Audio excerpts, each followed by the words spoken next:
좋으시네요.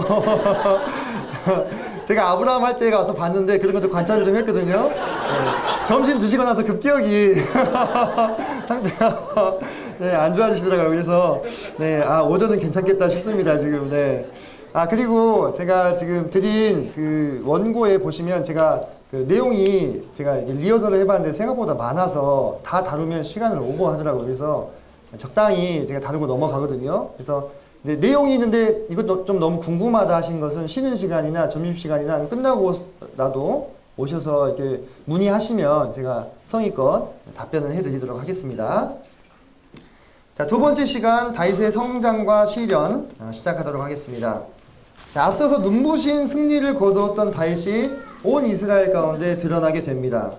그러면서 사울이 죽인 자는 천천히요 다윗이 죽인 자는 만만히로다, 이런 참 역사의 길이 남을 노래가 지어지게 되죠. 찬가가. 근데 그 모습을 보면서 다 기뻐하는데 누구만 두려워해요 지금? 사울만 두려워합니다. 그래서 우리가 2장에서는 악령의 이끌림을 받고 있는 사울과 하나님의 이끄심을 받고 있는 다윗이 어떻게 극명한 대조를 이루는가, 이것을 관찰하시면서 보면 좋겠습니다. 그래서 이제 다윗이 사울을 위해서 또 수금을 타는데 사울이 어때요? 창을 2번이나 던집니다. 근데 다윗이 어떻습니까? 피합니다. 이게 그냥 별 대수롭지 않게 생각되실 수도 있어요. 사울이 손이 떨렸나 보다, 나이가 들어가지고. 근데 사울이요 용사입니다. 아시다시피 무시하셔서는 안 되죠. 기름 부음 받은 자인데. 그리고 수금을 탔다라는 것은 사울과 다윗의 거리가 어땠다는 거예요? 극히 가까웠다는 거예요. 왜냐면 수금은 아까 보여드렸죠. 울림통이 없는 악기입니다. 그래서 멀리서 치면 안 들려요. 그래서 가까이 붙어서 항상 사울은 창을 이 손에 쥐고 있었죠. 느닷없이 던진 거예요. 근데 어떻게 됐습니까? 다윗이 2번이나 피했죠.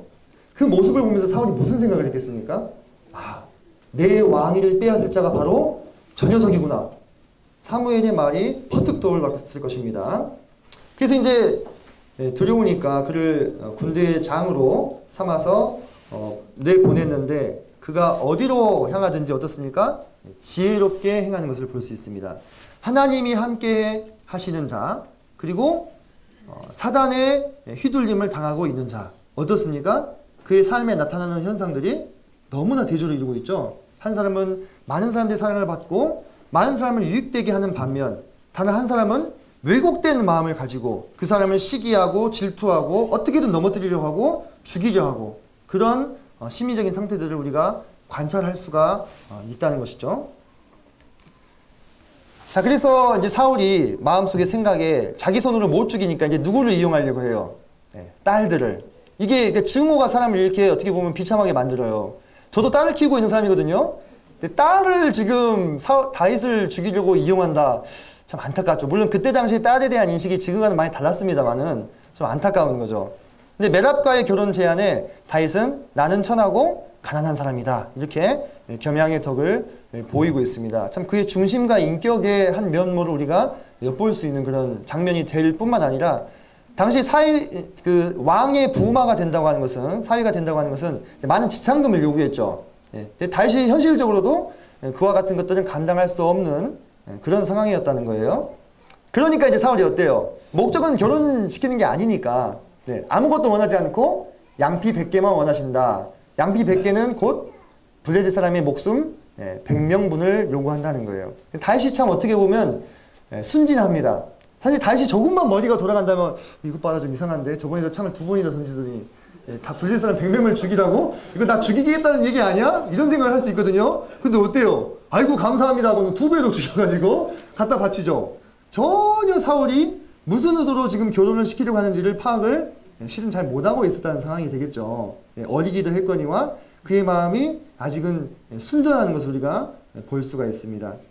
그때 요나단이 이제 그 전에 양피 200을 바치고 미갈과 결혼을 하게 됩니다.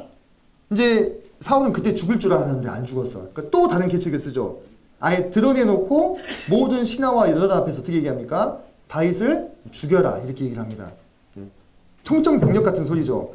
모두에게 사랑과 인정을 받고 있는 다윗인데, 하지만 왕의 명이니까 어때요? 누가 함부로 거기다 얘기도 못하는 상황. 근데 요나단은 어떻습니까? 여기서 중재를 하죠. 그죠? 네. 다윗은 충신입니다. 왕에게 악을 범치 않았습니다.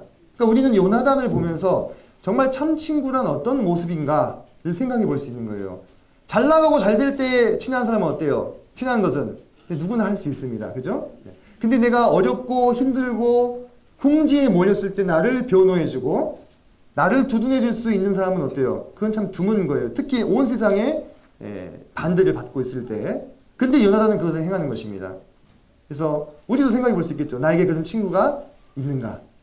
있다면 감사하시고 잘해주시기 바랍니다. 그리고 나는 누군가에게 그러한 친구인가? 이것들을 생각을 해보실 수 있겠습니다.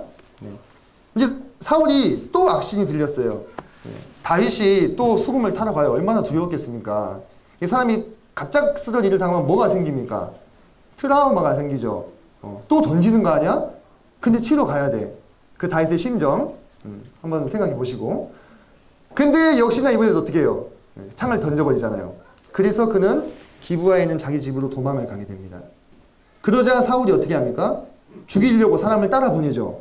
그러니까 다윗을 죽일 수 있는 모든 방법을 다 동원하고 있는 거예요. 자기가 직접 시도하기도 하고 술수를 쓰기도 하고 명령을 내리기도 하고 사람을 보내기도 하고. 근데 이때 미갈이 기지를 발휘해서 다윗을 창으로 달아내리죠. 참 저는 이 미갈을 생각할 때 좀 마음이 아파요. 물론 미갈이 그런 실수를 하긴 했지만 이때 다윗과 헤어지고 몇 년 만에 다윗을 봤을까요? 적어도 15년. 이후에나 다윗을 볼 수 있게 되는 거예요. 이 운명의 갈림길에서 미갈은 자기가 사랑했던 다윗을 내어보내야만 했고 다윗은 그 길로 라마의 사무엘을 찾아가게 됩니다. 아까 기브아와 라마가 한 3, 4km밖에 떨어져 있지 않았다는 걸 제가 보여드렸죠. 그렇기 때문에 그 밤중에 도망가기에 용이한 거리였고 그곳에는 누가 있었어요? 사무엘이 있었죠. 자신의 영적인 스승과 같은. 자, 사울의 고을이 바로 이 기브아인데 제가 비우네라는 표현을 써놨죠. 해발 862m입니다. 아주 전망이 좋습니다. 그래서 이 오른쪽에 보이시는 사진이 요르단 전 국왕이었던 후세인 국왕이 여기다 별장을 짓다가 못 짓고 버려놓은 거예요. 왜냐하면 이 6.1 전쟁 때까지만 해도 여기가 요르단의 땅이었습니다. 근데 그 전쟁의 결과로 이스라엘에게 빼앗긴 거예요. 짓다 말았죠. 그렇다면 왕이 별장을 지을 곳은 그냥 보통 평범한 곳이겠습니까? 아니죠. 풍경이 좋고 조망이 아주 좋은 곳이었다는 거죠. 이곳은 누군가에게는 고향이었겠죠. 사울에게는. 하지만 다윗은 어떻겠습니까? 좌불안석. 마치 사자의 아가리 안에 들어가 있는 같은 느낌을 받았을 것입니다. 자, 그는 이곳을 떠나서 라마로 갑니다. 라마에는 사무엘이 있었고 그에게 모든 것을 다 고하게 되었을 때에 그 둘은 라마 나요시라고 하는 곳으로 가서 거기서 거한다고 사무엘상 19장에 보시면 나옵니다. 그러면 우리 성경은 라마 나요시라고 하니까 거기가 꼭 무슨 이제 고유명사 같은 지명으로 생각할 수 있는데 이 나요스는 일반 명사입니다. 어떤 뜻이냐면 목자들이 쉬는 쉼터나 목초지를 말하는 거예요. 다윗은 어떤 출신이었어요? 옥동 출신이죠. 목자들의 생리를 누구보다 잘 알았겠죠. 그래서 라마 나요스를 찾아가는 것이 굳이 어렵지 않았을 것입니다. 하지만 누군 달랐습니까? 사울은 무슨 출신입니까? 농부였죠. 농부. 밭을 갈았잖아요. 소를 가지고. 그렇기 때문에 목동들의 생리에 좀 어두웠을 것이고 바로 코앞에 와서도 물어봐야 됐어요. 사무엘과 다윗이 어디 있느냐 이렇게 물어보잖아요. 그죠? 만약에 자기가 목동이었다면 금방 찾아갔겠죠. 그러면 다윗이 어떻겠습니까? 목숨이 더 위태로웠을 것입니다. 이런 아주 디테일한 부분까지도 실은 주님께서는 컨트롤하고 계신다는 거. 제가 아까 말씀드렸죠. 우리의 삶, 우리의 연단, 주님의 통제 안에 있다라는 것을 기억하시기 바랍니다. 그러면서 앞서 보낸 전령들처럼 사울도 어떻게 돼요? 예언을 하게 돼요. 그러니까 예언을 한다고 하니까 말씀을 전하는 건가 이렇게 생각하실 수 있겠는데 원어적인 뜻은 무아지경에 빠졌다. 이 뜻이 더 가깝습니다. 그래서 사무엘 앞에서 예언을 하는데 무아지경이라 누굴 못 알아봐요? 사무엘을 못 알아봐요. 사무엘이 평생에 사울을 다시 보지 않았다 그랬죠. 그 말씀이 맞죠. 사무엘 앞에 서 있지만 사무엘인지 알아보지 못하니까 둘은 실은 만나지 않은 거나 다름없는 거죠. 그리고 만약에 사울이 여기서 제정신이었다면 다윗이 어떻게 됐겠습니까? 사무엘상 그 뒷부분은 기록되지 않았겠죠. 다윗이 죽었을 테니까. 하지만 그가 무아지경에 무려 밤낮으로 1박 2일이나 빠져있기 때문에 그 사이에 무슨 시간을 버는 거예요? 도망갈 수 있는 시간을 버는 거예요. 누가 지금 지키고 계셔요? 하나님께서. 지키시면 절대로 내어주지 못하는 것입니다. 그죠? 우리를 무엇에서 끊을 수 없다 합니까? 하나님이 그리스도의 사랑에서 끊을 수 없다 하시죠. 자, 그러면서 이 라마 나옅에서 다윗이 에셀바이까지 도망을 내려옵니다. 이 에셀바이는 어디냐? 특정할 수 없습니다. 아마도 당대에 누구든지 그냥 에셀바이 하면 알 수 있는 어떤 지역이지 않았을까라고 추정만 할 뿐입니다. 거기서 이제 다윗이 요나단을 만나는데, 다윗이 정말로 요나단을 믿지요. 내게 범죄하는 것이 있거든. 당신이 나를 죽이시오. 나를 왕께 끌어갈 것이 무엇입니까? 이렇게 얘기하죠. 그러면서 그곳에서 둘이 에셀바이의 언약을 맺습니다. 요나단은 다윗의 대적을 전부 여호와께서 멸해 주시기를, 그리고 다윗은 요나단의 후손을 선대하기를 굳게 약속하고요. 이 약속을 다윗은 나중에 어떻게 합니까? 지키는 것을 보게 되죠. 신의가 있는 사람이었죠. 그러면서 이제 이 초하루의 식사 자리에 나가게 되는데, 이 초하루가 어떤 의미가 있냐면, 초하루는 그달의 시작을 말하는 거잖아요. 그죠? 이것은 작은 속죄일 같은 의미가 있어요. 그래서 지난달에 내가 행했던 잘못과 죄를 뉘우치고 이번 달에는 새로운 마음으로 살아야 되겠다라는 다짐을 하는 날입니다. 초하루가. 근데 그렇다면 요나단과 다윗은 무엇을 기대했겠습니까? 이 초하루의 식사 자리에서 사울이 지난달에 다윗을 핍박하고 죽이려고 했던 그 잘못을 뉘우치고 이번 달에는 다윗을 선대하기를 기대했을 것입니다. 근데 그 기대가 어떻게 됐어요? 산산조각 나버렸죠. 심지어는 요나단까지 죽이려고 하잖아요. 그래서 요나단은 어쩔 수 없이 다윗을 풀어놓아서 자유롭게 가도록 놓아줍니다. 그 이후로 이제 다윗은 약 10여 년에 걸친 방랑 생활에 들어서게 되는 거죠. 자, 다윗이 처음으로 도망한 곳이 어디입니까? 놉입니다. 놉. 이 놉은 예루살렘에서도 보입니다. 여기 보시면은 사진이 있죠. 여기가 이제 기브온이고 기브아, 그리고 여기가 놉, 예루살렘이거든요. 그래서 기브아에서 걸어서 1시간 정도면 갈 수 있는 거리예요. 지금은 그 정상에 히브리 대학교가 있습니다. 그래서 놉은 사실 크게 보면 예루살렘 지경 안에 들어와 있는 곳입니다. 그리고 이곳에 제사장들이 살고 있었죠. 자, 제사장 중에서 이제 아히멜렉이 나오는데, 아히멜렉도 보면은 어떻게 다윗을 맞이합니까? 떨며, 그죠? 떨며 다윗을 맞아요. 아까 베들레헴의 장로들처럼 이 당대의 이스라엘 지도층들은 다 뭘 알고 있었어요? 사울과 다윗의 반목 상태를 지금 알고 있었습니다. 잘못 엮이면 어떻게 되는 거예요? 일족이 죽는 겁니다. 실제로 그렇게 돼버렸죠. 그죠? 근데 다윗이 어떻게 얘기합니까? 내가 지금 사울 왕의 비밀 작전을 수행하고 있느라 이렇게 왔습니다. 무기도 가져오지 못했습니다. 이렇게 어떻게 보면 거짓말을 하는 거죠. 그죠? 다윗이 조금씩 이 처세술에 눈을 뜨고 있는 모습을 보게 됩니다. 순진했던 다윗에서. 근데 이 아히멜렉이 누구냐면 바로 엘리의 손자죠. 엘리의 손자인, 증손이죠. 증손. 엘리의 손자인 아히두베의 아들 아히멜렉. 다시 말해서 엘리 가문인 것이죠. 엘리 가문. 그리고 이 아히멜렉의 이름의 뜻은 나의 형제는 왕이다, 이런 뜻입니다. 참 이름이 의미심장하지 않습니까? 지금 아히멜렉이 누굴 만났죠? 다윗을 만났어요. 그죠? 지금 다윗을 만남으로 인해서, 그리고 다윗을 도움으로 인해서 이 아히멜렉은 자기 이름에 걸맞은 삶의 장면을 만들게 된 거예요. 그죠? 우리가 다 이름이 있습니다. 제 이름의 뜻은 뭔지 아십니까? 저는 이선진인데 베풀선의 참진자예요. 진리를 베풀라는 뜻으로 아버님이 지어주셨어요. 제 이름에 맞게 살고 있습니까? 네, 주님이 은혜 베푸셔서 그렇게 살려고 노력하고 있습니다. 근데 저도 이런 삶을 살기까지 많은 분들의 가르침과 도움을 받은 거죠. 우리도 우리에게 주님께서 부여해 주시는 이름에 걸맞은 삶을 살기 위해서 만나야 될 귀인들이 있다는 것이죠. 아히멜렉에는 그게 누구였습니까? 다윗이 되었겠죠. 그래서 여기서 이제 다윗이 해명을 하고 진설병을 주는데, 이 부분이 참 또 흥미롭죠. 실은 진설병은 누구만 먹을 수 있습니까? 제사장만 먹을 수 있어요. 성경 말씀 잠깐 볼까요? 21장 보시면 21장 4절을 잠깐 보겠습니다.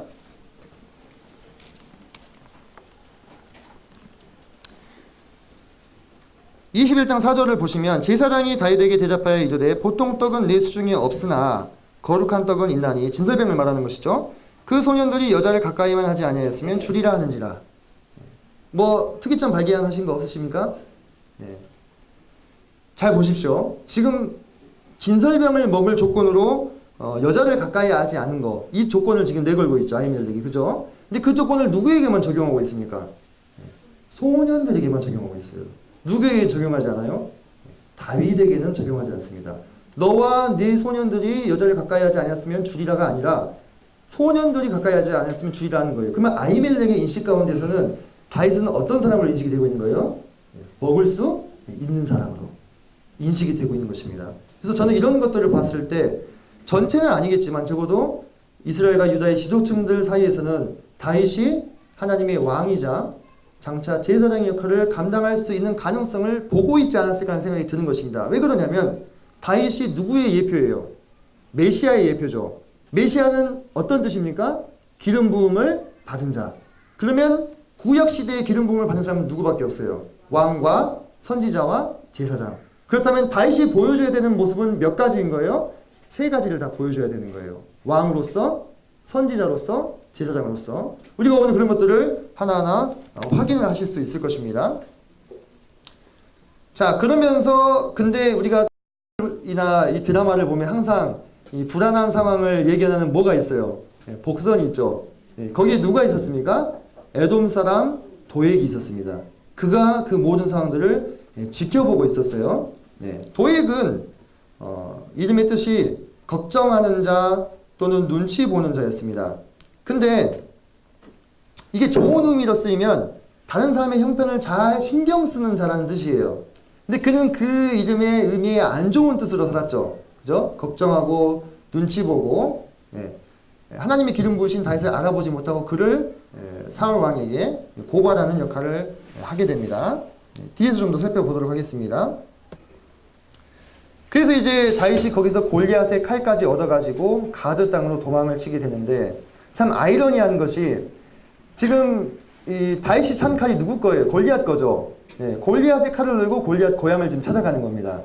자, 처음에 이 다윗이 베들레헴에서의 엘라 골짜기를 갔을 때를 한번 회상해 보십시오. 그때 다윗은 무명이었고 장차 자기 앞에 무슨 일이 일어날지 모르는 마음으로 그냥 편안한 마음으로 갔을 겁니다. 그죠? 하지만 지금은 어때요? 온 이스라엘의 이름은 알려졌지만 그의 마음이 어떻겠습니까?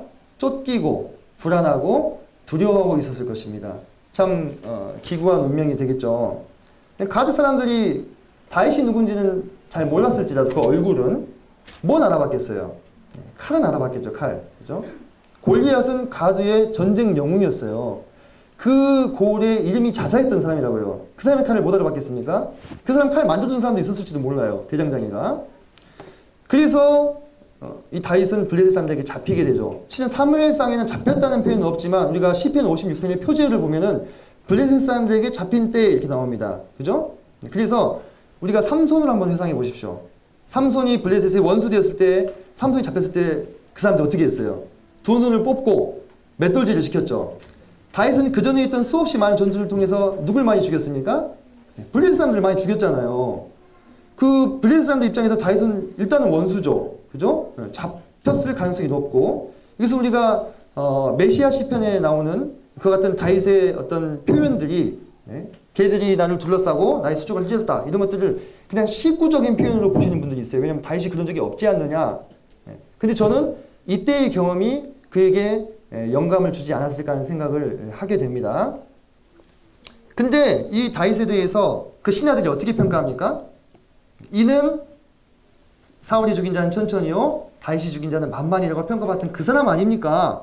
그 얘기를 들을 때 다윗이 두려워해서 미친 척을 합니다. 근데 이거를 우리가 배경을 좀 이해하실 필요가 있는 게, 자, 가드 왕 아기스 입장에서는 다윗이 제발로 도망쳐 왔어요. 이 사람은 이미 전쟁 영웅으로 인정이 된 사람이죠. 그러면 아기스는 왕 입장에서 이 사람을 이용하는 게 좋겠어요? 내치는 게 좋겠습니까? 할 수만 있다면 사용하는 게 좋겠죠. 유능한 신하 하나 얻는 거니까. 근데 다른 신하들이 싫어해요. 그죠? 그럼 우리가 뒤에서도 보면 알겠지만 아기스는 상당히 신하들 눈치를 보는 사람입니다. 그러면 내가 쓰지 못할 바에는 어떻게 하는 게 나은 거예요? 죽여 없애는 것이 후환을 없애는 거예요. 그렇지 않겠습니까? 제가 왕이라도 그러겠어요. 내가 못 써? 그러면 죽여서 없애야겠다. 이스라엘로 넘어가가지고 사울과 화해하고 우리를 또 쳐들어오면 어떡해? 그렇지 않습니까? 그래서 다윗이 어떻게 해요? 미친 척을 하죠. 그게 자기가 유일하게 온전히 살아나갈 수 있는 방법이었습니다. 고대 근동에서는 이 미치광이들은 신들의 저주를 받은 사람으로 인식해가지고 이 사람을 내가 해야하면 나도 같이 저주를 받는 것으로 인식했어요. 그래서 아무 해를 가하지 않고 놔줬습니다. 미치광이는. 다윗이 왜 미친 척 하는지 아시겠죠? 단순히 그냥 살아남으려고 한 게 아니라 그 방법밖에는 없었다는 거예요. 그래서 이곳을 떠나서 이제 아둘람굴로 다윗이 정처 없이 떠나게 됩니다. 지금도 가드는 발굴이 조금 돼 있습니다. 텔 짜피트라고 불리는 곳인데요. 이곳에서 골리앗이라는 고대 알파벳 글자가 기록된 점토 그릇이 발굴이 되기도 했습니다. 뒤에 또 한 번 더 가드라는 도시가 나올 것입니다. 생각을 해 두시고 그렇게 다윗이 정처 없이 도망간 곳이 바로 아둘람굴이죠. 이곳은 엘라 골짜기에 있는 두세 개의 큰 동굴 중에 하나로 추정이 되고 있고요. 여기서면요 베들레헴이 훤히 보여요. 그러면 자신의 고향을 눈앞에 두고도 가지 못하는 졸지의 실향민이 되어버렸죠. 그죠? 다윗의 심정 우리가 생각해 볼 수 있겠고요. 그 굴 안에 들어가면 이렇게 좁은 이 통로들이 있습니다. 그래서 그 1월달에 같이 가셨던 분들이 담대하게 이 굴을 들어가셨다가 주님 만날 뻔했습니다. 여기 보시면 낯익은 뒷대가 보이신가 모르겠는데 전주기린교회 이모 자매님, 이모 자매님, 아우 그냥 못 모르고 들어가셨다가 생사의 기로에 놓이셨었죠, 그죠? 제가 안쪽에서 이렇게 찍어봤어요. 아주 굴이 좁습니다. 그리고 토끼굴 같아요. 그래서 들어가서 숨으면 그냥 누가 어디 있는지도 모르는 그런 지형이죠. 그래서 그곳에 다윗이 숨어 들어간 것입니다. 자, 그러면서 이 다윗에게로 그의 형제들과 아버지들이 다 내려옵니다. 모르긴 몰라도 사울의 직간접적인 핍박이 시작이 되었을 수도 있고요. 눈치가 보이고 여기 있다가 우리 다 죽는 거 아니냐 라는 생각을 했을 수도 있겠죠. 그뿐만 아니라 이 다윗에게 많은 사람들이 이게 몰려오게 되는데 그 사람들의 면면을 살펴보면 환난당한 자, 그죠? 빚진 자, 마음이 원통한 자 이런 자들이 함께 모여서 다윗 공동체를 이루게 되는 거예요. 근데 이 다윗 공동체가 참 우리 주님께서 형성하셨던 메시아 공동체와 닮은 점이 많이 있습니다. 먼저 주님께 나온 사람들의 면면 한번 살펴보십시오. 어떻습니까? 환난당한 자, 마음이 억울한 자, 병든 자, 귀신 들린 자들이 몰려들었었죠. 그리고 주님은 그들을 거절하지 않으시고 다 품어 주셨다는 것입니다. 뒤에서 계속 살펴보도록 하겠습니다. 그러면서 자기 부모를 모압 땅에 의탁을 하게 됩니다. 근데 이 모압 땅이요, 여기 아둘람굴이 이쯤으로 지금 우리가 보아지는데 모압은 이만큼 가야 되죠. 그죠? 상당히 먼 거리예요. 하지만 부모를 의탁하기 위해서 그 길을 갔습니다. 아마 다윗은 모압 왕이 받아줄 거라고 확신했던 것 같습니다. 일단 자기 증조모가 어디 출신이에요?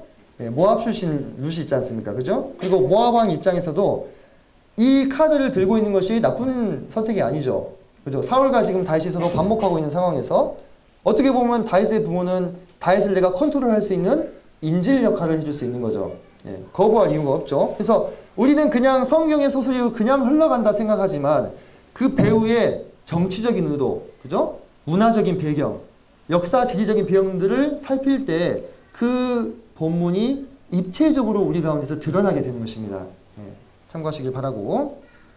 그 뒤에 이제 다시 모압에서 돌아와가지고 엔게디 요새에 머물고 있는 그를 선지자 갓은 다시 어디로 들어가라고 합니까? 유대 땅으로 들어가라고 합니다. 참 이 부분이 저에게 많은 생각을 좀 하게 했는데 사실 다윗 입장에서는 거기로 돌아가고 싶겠어요? 아니죠. 거기는 지금 사울이 자기를 잡으려고 수색을 하고 있는 곳이지 않습니까? 근데 선지자 갓은 그렇게 다윗을 다시 들어갈 것을 종용했다고 하는 것입니다. 고난과 연단을 회피하고자 하는 다윗에게 다시 들어가서 연단을 받을 것을 지금 권하고 있는 것이죠. 이런 모습이 우리와 많이 닮아 있는 모습들입니다. 우리도 하나님께서 우리에게 고난을 허락하시거나 연단을 주실 때 어떻게 합니까? 손쉽게 우리가 찾을 수 있는 눈에 보이는 물리적인 피난처로 도망을 갑니다. 그죠? 다윗 입장에서는 그게 어디였어요? 엔게디 요새였죠. 근데 하나님은 어떻게 합니까? 다윗을 다시 고난의 스테이지인 유다 땅으로 들어가라고 하시는 거예요. 좀 편하게 있게 놔두시지. 왜? 장차 그가 어떻게 돼야 됩니까? 온 이스라엘, 하나님의 양떼를 다스리는 주권자가 되어야 되기 때문에 연단을 받아야 되는 거예요. 앞서 사자와 곰을 통해서 연단시키심으로 골리앗을 이기게 하셨죠. 그리고 이스라엘에 드러나게 하셨습니다. 하지만 이제 더 큰 역할이 남아있는 거예요. 그때는 골리앗 한 명이었지만 앞으로 장차 이 사람이 상대해야 될 싸움은 나라들입니다. 그죠? 그래서 더 강한 트레이닝을 받아야 됐던 것이죠. 그리고 하나님은 그를 돌아오게 하십니다. 우리 또한 마찬가지입니다. 주님이 우리에게 고난과 연단을 우리 삶 가운데 허락하실 때 그것이 장차 우리를 주님의 목적에 맞게 쓰시기 위해서 나를 지금 훈련하고 계시는구나 라는 생각으로 피하지 않아야 하는데 우리 육신은 어떻습니까? 편안함을 따라서 우리의 엔게디 요새로 숨어 들어가 버리는 것들을 많이 보게 되죠. 그 뒤에 아시다시피 이 도액으로 말미암아서 이 높성읍이 완전히 초토화가 되고 아비아달 제사장만 간신히 살아서 아둘람굴로 도망을 오게 됩니다. 이 아비아달이 합류하게 됨으로써 이 다윗 공동체의 메시아적 성격이 더 뚜렷해지죠. 지금 누가 그 공동체 안에 같이 있습니까? 왕인 다윗과 선지자인 갓 그리고 제사장인 아비아달이 있는 것이죠. 메시아 공동체는 누구만 계시면 됩니까? 우리 주 예수 그리스도만 계시면 됩니다. 그분이 모든 역할을 감당하시니까요. 자, 그리고 나서 이제 그 뒤에 그일라라는 성읍이 블레셋 사람들에 의해서 침략을 당하고 있다는 사실을 듣고 다윗이 그들을 구하러 갑니다. 그때 부하들이 어때요? 반대하죠. 왜 반대했을까? 잘 보십시오. 지금 이 헤데스풀에서 거하고 있습니다. 근데 자기 앞가림도 하기 힘든 상황이에요, 지금. 근데 그일라 쪽으로 가서 블레셋과 싸움을 한다고? 부하들 입장에서는 어떤 느낌이겠어요? 죽으러 가자는 거죠. 그죠? 그리고 여기에 거할 때보다 이쪽으로 올라가면 어때요? 사울과 거리가 더 가까워지게 됩니다. 그죠? 우리가 그 뒤에 소설을 보면 아시겠지만 뭐 당연하게 사울이 쫓아 나옵니다. 그일라로 다윗을 잡으려고. 근데 그와 같은 어떤 위험 요소들을 감수하고서라도 그일라에 핍박받는 자들을 구하러 가는 것이 다윗 공동체의 어떻게 보면 목적이자 그들의 철학이었다는 것이에요. 이것이 메시아 공동체의 목적과 철학과 맞닿는 부분이 있죠. 연약하고 핍박받고 압제받는 자들을 자유케 하고 돕는 것이 우리 주님의 한 소명이셨죠. 거기서 다윗은 승리를 거두지만 주님께 물을 때 이들이 나를 사울에게 내어주겠나이까 했을 때 내어주겠다 이렇게 하잖아요. 그래서 다시 도망을 오게 되고 참 이럴 때 다윗의 행보를 보면 참 배울 점이 있는 것이 항상 어디로 행할 때마다 누구에게 묻습니까? 하나님께 묻죠. 갈까요 말까요? 싸울까요 말까요? 마치 3살짜리 어린아이처럼 우리 아들이 그래요. 6살인데 아빠 물 먹을까? 옷을 벗을까? 이제 지금은 좀 덜한데 이렇게 하나하나 다 물어보더라고요. 하나하나. 실은 알아서 좀 했으면 좋겠는 부분까지. 근데 한편 그 모습이 귀찮기도 하면서 참 어떻게 보면 아 얘가 나를 아빠로 인식하는구나 라는 마음을 주는 거예요. 그럼 다윗에 대해서 어떻게 했습니까? 하나님이 그렇게 자꾸 물어볼 때 다윗을 도우시면서 한편 기특하셨지 않을까 생각을 좀 하게 됩니다. 자, 여기서 이제 다윗이 다시 자기가 있었던 곳으로 오고 사울이 그를 추격해 오면서 일촉즉발의 이 아주 아슬아슬한 추격전이 계속 반복이 되게 됩니다. 그때 블레셋이 쳐들어옴으로써 실은 이곳에서 사울은 다시 블레셋과 싸우는 서쪽으로 갈 수밖에 없었고 다윗은 다시 자신의 요새로 들어가게 되죠. 그죠? 그래서 이곳을 셀라 하만 곳 이렇게 불렀는데 이것은 분리하는 바위 이런 뜻입니다. 그러니까 하나님께서는 항상 다윗을 지켜주고 계시는 모습을 우리가 볼 수 있습니다. 라마 나요스에서도 사울을 무아지경 만드셔서 다윗을 건지셨죠. 거의 잡힐 뻔했는데 지금 마온강야 십강야 이곳에서도 자 사울이 이곳으로 오면 다윗이 저곳으로 가고 이렇게 쫓기듯이 계속 가잖아요. 그때 하나님께서 블레셋 사람들을 사용하셔가지고 다윗을 구하는 모습들을 우리가 볼 수가 있습니다. 자 그리고 다시 24장을 보시면 블레셋 사람을 쫓다가 돌아와서 다시 또 다윗을 쫓아가요. 참 이 사울에게 누군가 당신은 무엇 때문에 삽니까? 라고 물어보면 내 삶의 원동력은 다윗이요. 이렇게 얘기할 것 같아요. 그죠? 네. 다윗은 참 사울을 여러 번 살려줍니다. 그죠? 사울이 악신에 들려가지고 힘들 때도 수금으로 살려주고, 그 뒤에는 사울에게 뭔가 살아갈 수 있는 에너지를 주잖아요. 그죠? 내가 너를 꼭 잡고 해봐야겠다.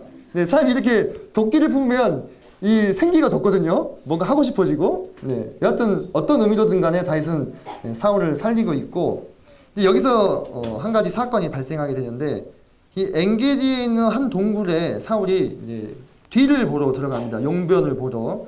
근데 그때 다윗이 그 굴에 있었어요. 다른 많은 자기의 부하들과 함께, 동료들과 함께.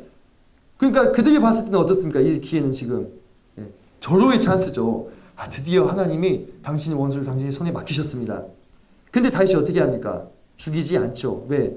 하나님의 기름 부음을 받은 자이기 때문에 하나님의 권위를 인정해서 그를 죽이지 않고 다만 뭐만 팹니까? 겉옷자락만 베는 것을 우리가 볼 수 있습니다. 이스라엘의 겉옷은요, 네 기퉁에 술이 달려 있어요. 그리고 이 겉옷은 단순한 외투의 개념이 아니라 그 사람의 권위와 위치를 상징하는 것입니다. 그래서 다윗이 겉옷을 벤 것은 다시 말하면 사울의 왕적인 권위에 뭘 낸 거예요? 흠집을 낸 거죠. 그래서 자신이 마음에 찔려가지고 다시 한 번 더 부하들에게 당부하고 있지 않습니까? 그래서 그런 다윗의 하나님의 권위와 하나님의 세우심을 인정하는 이런 태도들은 우리가 참 배울 만한 교훈이 되는 태도가 아닌가 싶습니다.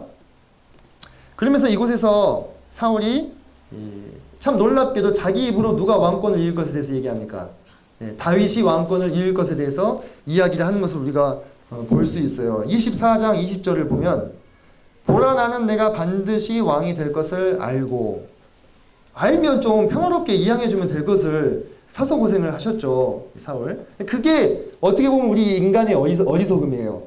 안 되는 줄 알면서도 내어버리지 못하는 우리의 욕심과 욕망이 이 뒤엉켜 있는 모습을 우리는 사울 가운데서 확인하게 됩니다. 자, 이곳이 엔게디 요새입니다. 잘 보시면 이렇게 이 사이에 깊은 골짜기가 있죠. 그래서 우리는 사울과 다윗이 대화하는 장면을 보면서 어떻게 그것이 가능할까? 서로 얼굴을 마주보고 이야기하는데 바로 가서 잡으면 되지 하는데, 여기서 사울이 뭔가 일을 보고 이렇게 나왔어요. 그죠? 요만큼 정도 올라갔을 때 다윗이 이렇게 올라가겠죠. 그러면 서로 얼굴을 마주보고 대화할 수 있습니까? 없습니까? 있지요. 근데 추격은 할 수 있어요? 없어요? 없습니다. 이게 내려가면 어떻게 하면 돼요? 위로 씩 도망가면 돼요. 그래서 지금 이 사무엘상에 나오는 장면들은 지형지물을 살펴봤을 때 비로소 잘 이해할 수가 있는 그런 장면이 되겠습니다. 엔게디에서 엔게디는 새끼 들염소의 샘, 이런 뜻인데요. 제가 좀 동영상을 보여드릴게요. 여기가 지금 엔게디입니다. 뭐가 있어요? 들염소들이 있죠. 지금도 있구나. 야, 대단하다. 3000년 전의 소가 지금도 있네, 염소가. 아닙니다. 이스라엘에서 복원한 겁니다. 좀 데려다가 키웠다고 합니다. 그래도 명색이 엔게디인데 들염소가 좀 있어야 되지 않겠어요? 그죠? 자, 음악은 너무나 참 아름다운데 이곳에 거하는 다윗은 얼마나 속이 탔겠습니까? 그렇지 않습니까?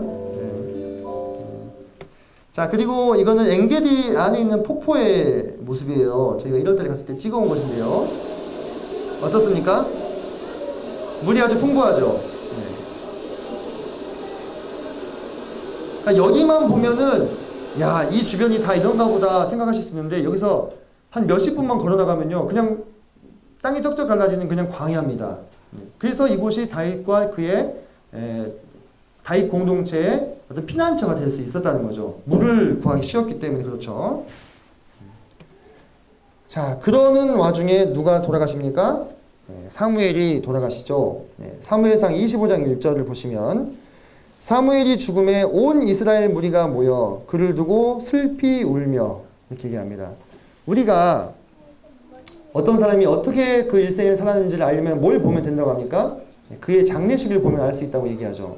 사무엘에 대해서는 어떻습니까?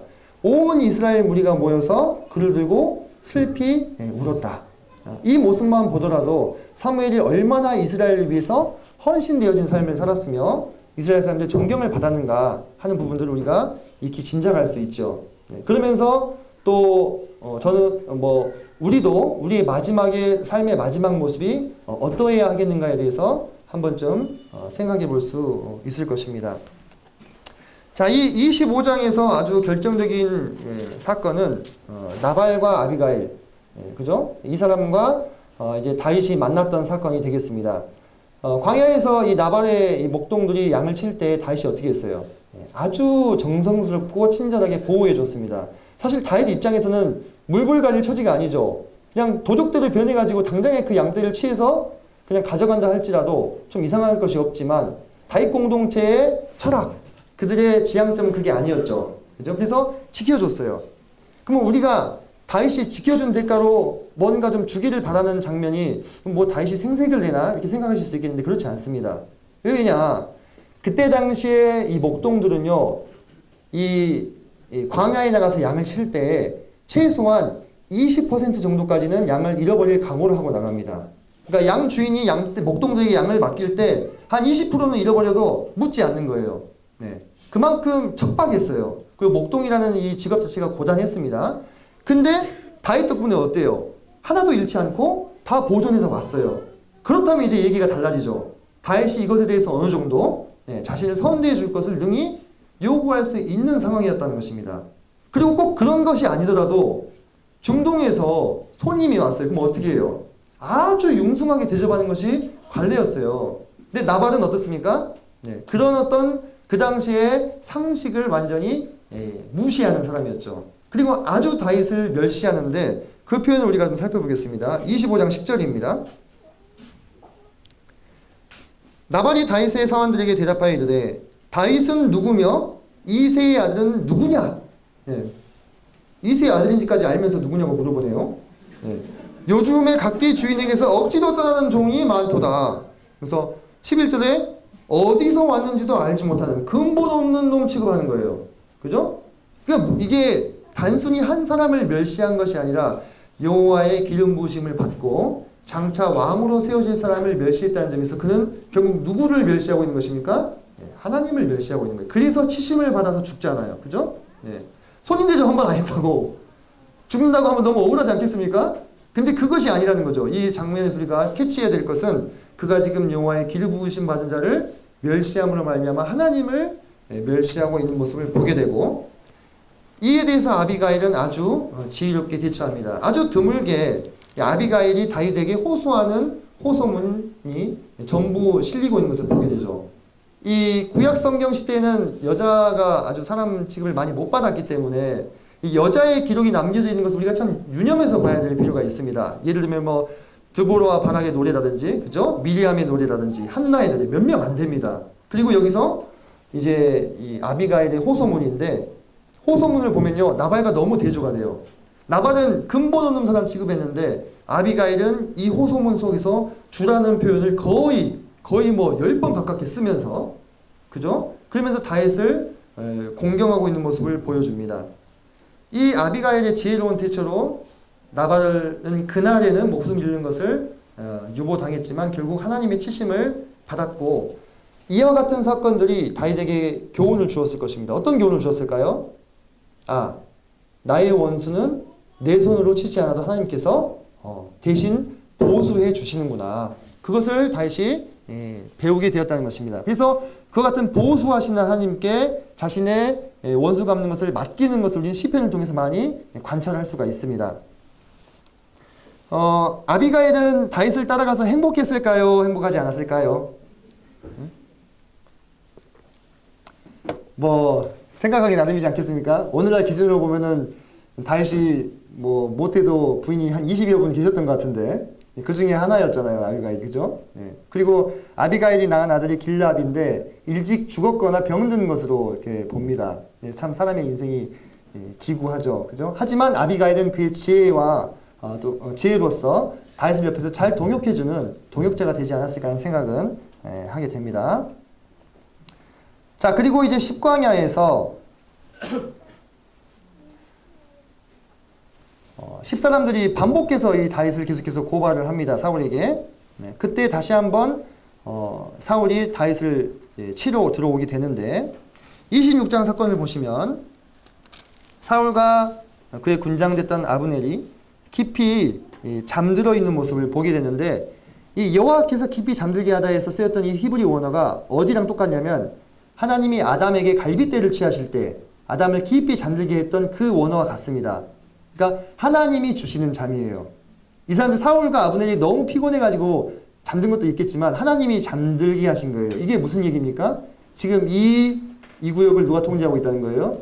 하나님이 통제하고 있으시다는 거예요. 그래서 다윗이 창과 물병을 가지고 오죠. 그죠? 창은 뭡니까? 사울의 통치권을 의미하는 겁니다. 사울은 그 창을 가지고 많은 사람들을 죽였고 자신의 왕권을 공고히 했고 충신 다윗도 죽이려고 했습니다.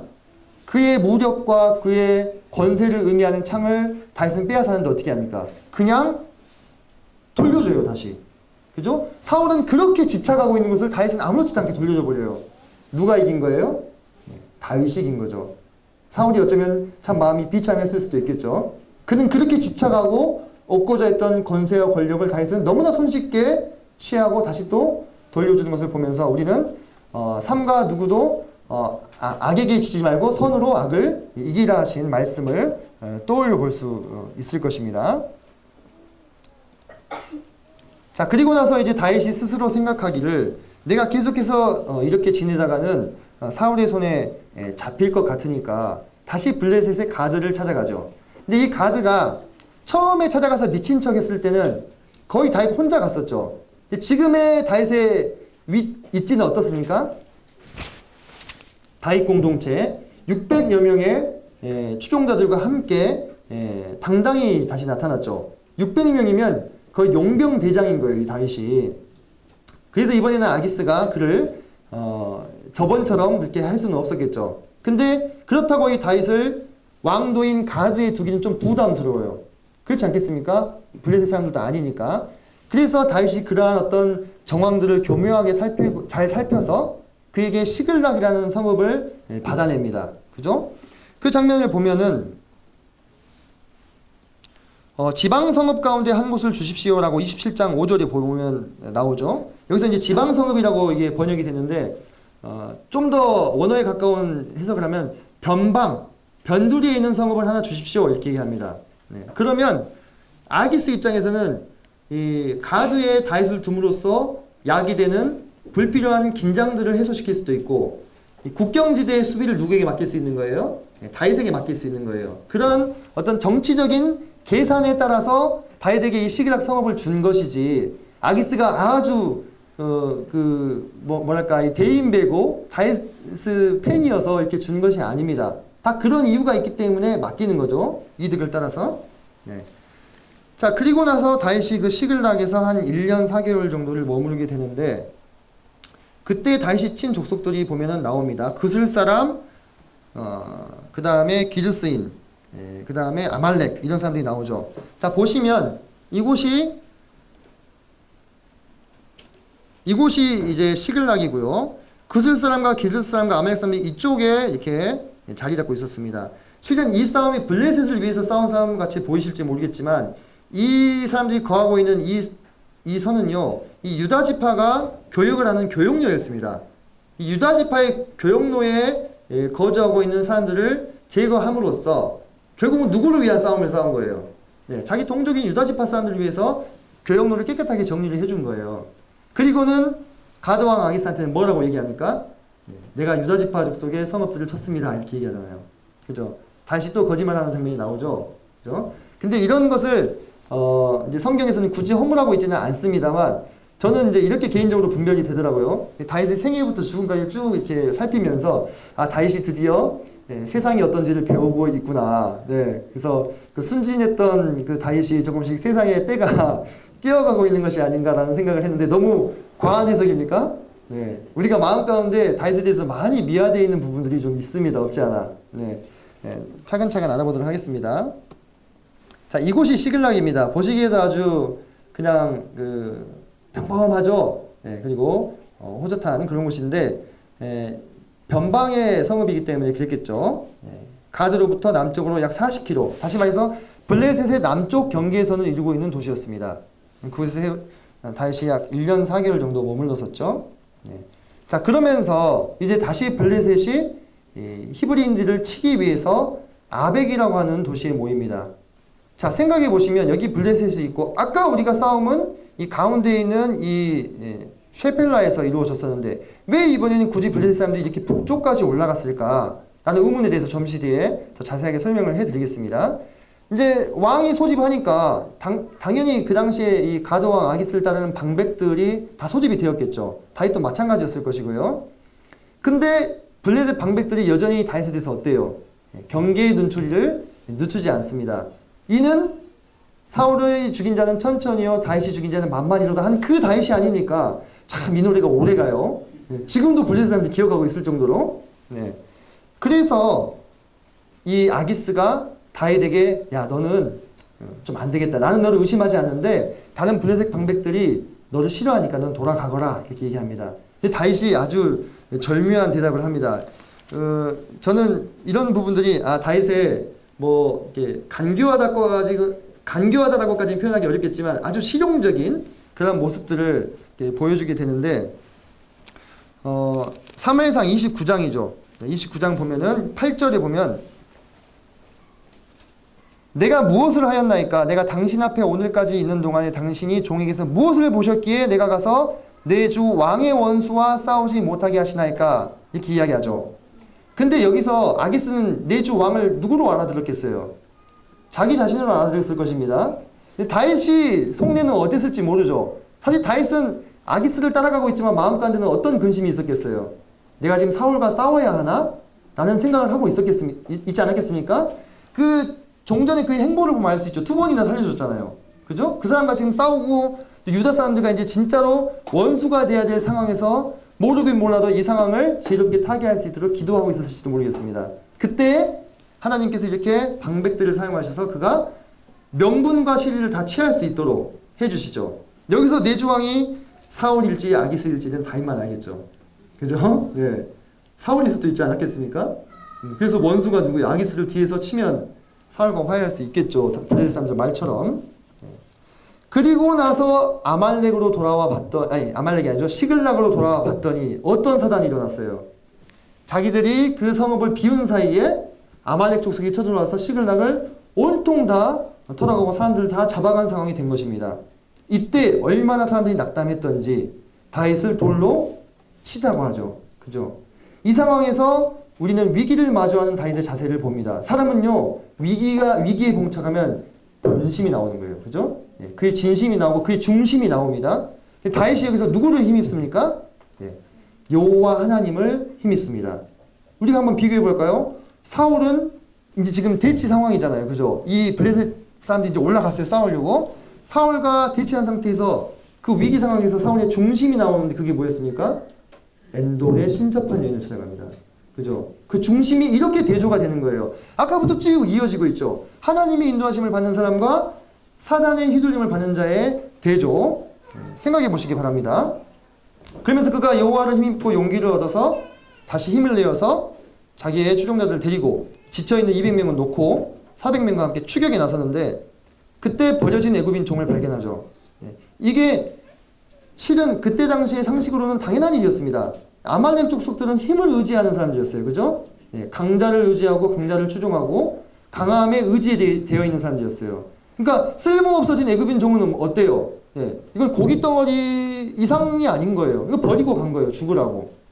근데 다윗 공동체의 철학은 아까 뭐라고 했습니까?